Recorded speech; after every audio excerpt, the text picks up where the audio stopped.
সাবেক প্রধানমন্ত্রী শেখ হাসিনার আরও একটি অডিও ফাঁস হয়েছে এবং অতীতে যে কয়টি তার যে বক্তব্য, সকল বক্তব্যের চাইতে এবারের যে অডিওটি, এটি মনস্তাত্ত্বিক বিশ্লেষণে বর্তমান বাংলাদেশের রাজনৈতিক যে পরিবেশ পরিস্থিতি, সেটি আন্দাজ করা এবং আগামীতে আওয়ামী লীগের নেতৃত্ব, রাজনীতি এবং সেই রাজনীতিতে শেখ হাসিনার গুরুত্ব কতটুকু, এই বিষয়গুলো আন্দাজ করার যদি কেউ চেষ্টা করেন, খুব সহজেই এই অডিও ক্লিপ থেকে বুঝতে পারবেন।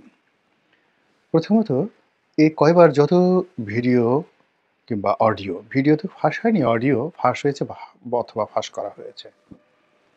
এখন এই সকল অডিওর যে ক্লিপ, সেখানে মূল উদ্দেশ্য ছিল যে শেখ হাসিনার বক্তব্যগুলোকে বাংলাদেশে অন টেস্ট কেসে পাঠিয়ে দেওয়া, এবং সেই কাজগুলো যারা করেছে তারা যথেষ্ট সফল হয়েছেন। এবং শেখ হাসিনা, আপনি লক্ষ্য করবেন যে প্রথম থেকে এ পর্যন্ত যত কথাগুলো বলেছেন, তো তার কোনো কথার মধ্যেই ধারাবাহিকতা ছিল না। কখনো তিনি বিষণ্ণ ছিলেন, কখনো তিনি কেঁদেছেন, কখনো তিনি হুমকি দিয়েছেন, কখনো তিনি আবার তার সেই যে সাবেক ভাষা, সেই ভাষায় কথাবার্তা বলেছেন, তর্ক করার চেষ্টা করেছেন, এবং তিনি যেভাবে খোঁটা দিয়ে কথা বলেন বিভিন্ন মানুষকে, ঠিক সেইভাবে ডক্টর ইউনূসকে খোঁটা দিয়ে তুচ্ছ-তাচ্ছিল্য করে কথা বলার চেষ্টা করেছেন। আপনারা যদি মনে করেন যে এটি শেখ হাসিনার নেহায়েত একটি ব্যক্তিগত পাগলামো, তার দুর্বলতা, অথবা তিনি সম্বিত হারা হয়ে পড়েছেন, আমার কাছে মনে হচ্ছে আপনি ভুল করেছেন। এর কারণ হলো তিনি প্রায় 15টি বছর বাংলাদেশ চালিয়েছেন অত্যন্ত শক্ত হাতে, এবং যেদিন পর্যন্ত তিনি ক্ষমতায় ছিলেন, একেবারে শেষক্ষণ পর্যন্ত তার দলের কোটি কোটি নেতাকর্মীদের মধ্যে একমাত্র তিনি ছিলেন ভাবলেশহীন, দৃঢ় এবং ভয়হীন।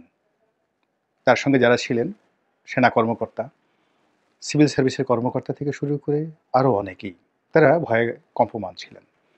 রাজনৈতিক যে সকল নেতৃবৃন্দ সেখানে ছিলেন, তাদের হাঁটু কাঁপছিল, কিন্তু তিনি একেবারে শেষক্ষণ পর্যন্ত অত্যন্ত দৃঢ়তার সঙ্গে দাঁড়িয়েছিলেন, সবাইকে সান্ত্বনা দিয়েছেন, এবং তার মধ্যে ভয়, অনুশোচনা, আতঙ্ক কোনো রকম তার বডি ল্যাঙ্গুয়েজে ফুটে ওঠেনি।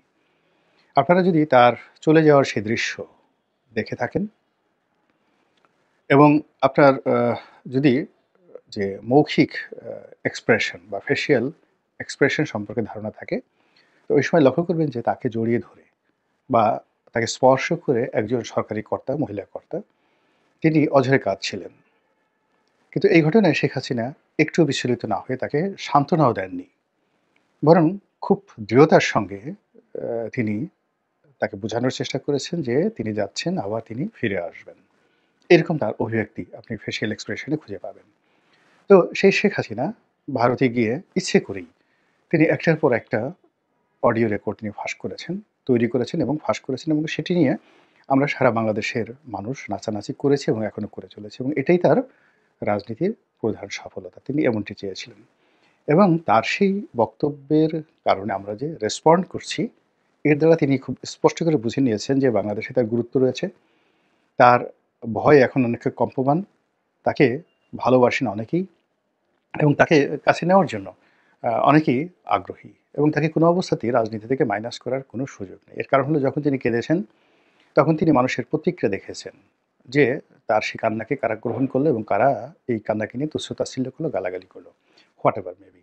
যখনই তার কোনো একটা বক্তব্য মানুষের দৃষ্টিতে আসছে এবং মানুষ সেটা নিয়ে রেসপন্স করছে, ইট মিনস তার একটা সোশ্যাল ভ্যালু রয়েছে। আবার ধরুন, যখন তিনি হুমকি দিচ্ছেন যে আমি টুস করে ঢুকে পড়বো, এবং তার সেই টুস করে ঢুকে পড়া নিয়ে যখন আমরা আলাপ করছি, আলোচনা করছি, তিনি ধরে নিচ্ছেন যে তাকে ভয় পাওয়া হচ্ছে। তারপর তাকে কেন্দ্র করে আমাদের রাজনৈতিক অঙ্গন, তারপর সরকার যারা চালাচ্ছেন তারা, সমন্বয়, ছাত্ররা প্রায় প্রতি মুহূর্তেই যে প্রতিক্রিয়া ব্যক্ত করছে, এবং গত 5 মাসে অন্তত 50টি অ্যাঙ্গেলে তাকে নিয়ে সরকার, রাষ্ট্র, সরকারি কর্মকর্তা, তারপরে এখন যারা উপদেষ্টা রয়েছেন তারা, এবং সর্বোপরি রাজনৈতিক নেতৃবৃন্দ রয়েছেন, শেখ হাসিনাকে নিয়ে এবং আওয়ামী লীগকে নিয়ে অন্তত 50 বার তাদের সিদ্ধান্ত পরিবর্তন করেছেন, চিন্তা পরিবর্তন করেছেন, ভাষা পরিবর্তন করেছেন, এবং অনেকগুলো সিদ্ধান্ত পরিবর্তন করতে তারা বাধ্য হয়েছেন। যেমন ধরুন, শাহাবুদ্দিন চুপ্পুকে সরিয়ে দেওয়া, সরি, তারপর ধরুন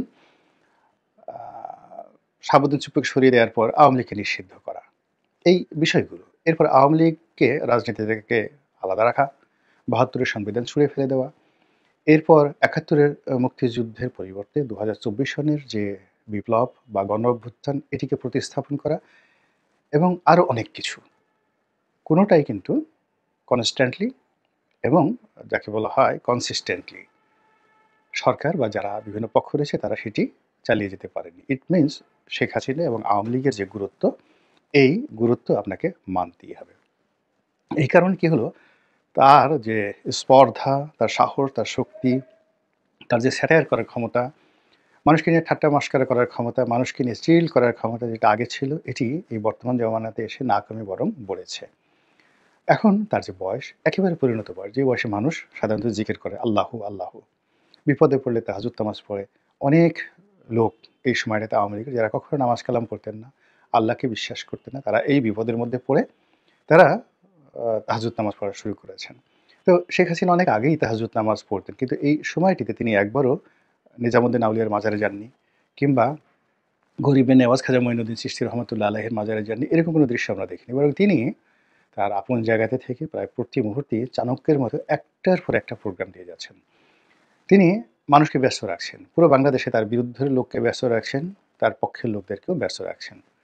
অনেকের মনে আশা তৈরি করে ফেলেছেন, আর অনেকের মনে হতাশা তৈরি করে ফেলেছেন। অনেককে সাহসী করে তুলেছেন এবং অনেককে ভীত সন্ত্রস্ত করে তুলে ফেলেছেন। এবং এটাই তার যে শক্তিমত্তা, তার যে রাজনৈতিক কর্মকুশলতা, এখানে তিনি সফল। এখন অতি সম্প্রতি তিনি একটি হিন্দি গান, খুব বিখ্যাত হিন্দি গান, তু সিজ বড়ি এক মাস্ত মাস্ত, তো এই যে বিখ্যাত একটি গান, খুবই জনপ্রিয় সেই গানটি। তো সেই গানটির কিছু শব্দ তিনি উচ্চারণ করে তিনি বললেন যে আমি চিল্ড অবস্থায় আছি, এবং গানটি পেছনে বাজছিল, এবং এটি নিয়ে এখন সারা বাংলাদেশে তোলপাড়। তাকে টিটকারি করে, ঠাট্টা করে, মশকরা করে অনেকে এই গানটি গাওয়ার চেষ্টা করছেন, অনেক ইউটিউবে কন্টেন্ট তৈরি করছেন। কিন্তু বাস্তবতা হলো যে এইরকম একটা বিরূপ পরিস্থিতিতে যখন তার বোনের মেয়ে টিউলিপ সিদ্দিকী তার মন্ত্রিত্বে চলে গেল, যেখানে তার আপন কন্যা পুতুল, তার সেই যে পদ পদবি নিয়ে টানাটানি চলছে, এবং বিভিন্ন অ্যাঙ্গেল থেকে বলা হচ্ছে যে তাকে যে কোনো মুহূর্তে বিশ্ব স্বাস্থ্য সংস্থা থেকে বাদ দেওয়া হতে পারে। তার একমাত্র সন্তান সজীব ওয়াজেদ জয় আমেরিকাতে, তিনি এখন FBI এর নজরদারিতে আছেন বলে আমরা প্রচার করছি, এবং আমরা আরও প্রচার করছি যে শেখ হাসিনা গৃহবন্দী রয়েছেন এবং তার সঙ্গে তার পরিবারের কেউ দেখা সাক্ষাৎ করতে পারছেন না। এটা আমাদের প্রচারণা। কিন্তু এই প্রচারণার বিপরীতে যখন তিনি হিন্দি গান বাজিয়ে তার কোনো কর্মীদের সঙ্গে কথা বলেন এবং নিজে যে খুব ভালো অবস্থায় রয়েছেন সেটি তাদেরকে প্রমাণ করার জন্য তিনি যখন এই গান আপন কণ্ঠে উচ্চারণ করেন, এবং সেটি শুনে যখন তার নেতাকর্মীরা এই প্রান্ত থেকে জয় বাংলা বলে স্লোগান দিয়ে ওঠে, এটা একটা অস্বাভাবিক, এটি একটি অস্থির প্রতিযোগিতা, এটি একটি যাকে বলা হয় আওয়ামী লীগের জন্য, তারপরে আওয়ামী লীগ বিরোধীদের জন্য একটি গুরুত্বপূর্ণ মেসেজ। এবং সেই মেসেজ হলো তিনি এখনো পর্যন্ত হতাশ হয়ননি। তার মতো জায়গায় অন্য কেউ থাকলে গড়াগড়ি করে কান্নাকাটি করতেন, অনেকে অসুস্থ হয়ে হাসপাতালে ভর্তি হতেন। তিনি বাংলাদেশ থেকে চলে গেছেন, সেটা যেভাবেই হোক তিনি চলে গেছেন।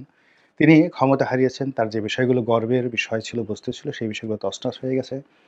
তার যারা আপনজন ছিলেন তারা সবাই পলাতক অথবা জেলে গিয়েছেন, এবং তার নামে সারা বাংলাদেশে যে মামলা